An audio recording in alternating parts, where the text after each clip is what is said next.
আচ্ছা কোনছে আল্লাহ বড় না মানুষ বড়? ধরো গাদা, তুই কার হাতে কার জোড়া দেশ? কুড়ায় আল্লাহ আর কুড়ায় মানুষ। যেটা কবার কইছে ওইটা কন। আল্লাহ বড় না মানুষ বড়? আল্লাহই তো বড়। আল্লাহ বড়, তাহলে আল্লাহর কথা না হইনা মানুষের কথা শুনেন কে? কি কইতাছস? কি এর আল্লাহর কথা মানে না মানুষের কথা মানে? হ্যাঁ, কি আর মানুষের কথা শুনেন তাই না? আমনে যে ওই দিনকে ডায়াবেটিসের রোগ নিয়ে যে হাসপাতালে গেলেন, ডাক্তার আপনার কত কিছু খাবার না করলো, সব কিছু না খাই এখন চলতেছেন, তাহলে আল্লাহ যে আপনারে কইছে যে হারাম খাবার না, সুদ খাবার না, কই আপনি তো কাম কাজ বাদ দিয়ে এলাকার মধ্যে টাকা পয়সা না গায়ে খালি উল্লে দিয়েই খান, নিজেরা টিয়াও হালাল ভাবে কামাই করেন না, ওই সুদ তো না কটা টিয়া করে লাভ আহে উল্লে দিয়ে দিয়ে চলে না, পেটা বড় বানাইছেন। শুনেন একটা কথা কই, হারামের কোনোদিন আরাম নাই।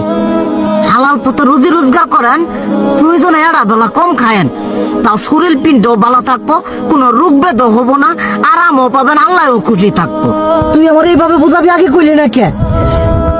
আসলে এই বিষয়টা তো আমি কখনো মাথায় এইভাবে নেই যে আমাদের কখনো ডাক্তার নিষেধ করলে ঠিকই আমরা নিষেধ মানি, কিন্তু উপর আল্লাহ যে কত কিছু নিষেধ করে দিয়ে সেটা মানি না। আর এই যে হারাম পথে টিয়া পয়সা কামাই করতেছেন, শরীরের মধ্যে দুনিয়া রোগ ব্যাত হয়েছে, দেখা যাইতেছে যা টিয়া হারাম পথে কামাই করতেছেন তার তো বেশি টিয়া মনে করেন জ্বলেই যাইতেছে গা বেশি। আজকের পর থেকে আমি আর এই হারাম সুদ খামো না, আমি হালাল পথে চলবো, হালাল টাকা পয়সা ইনকাম করবো।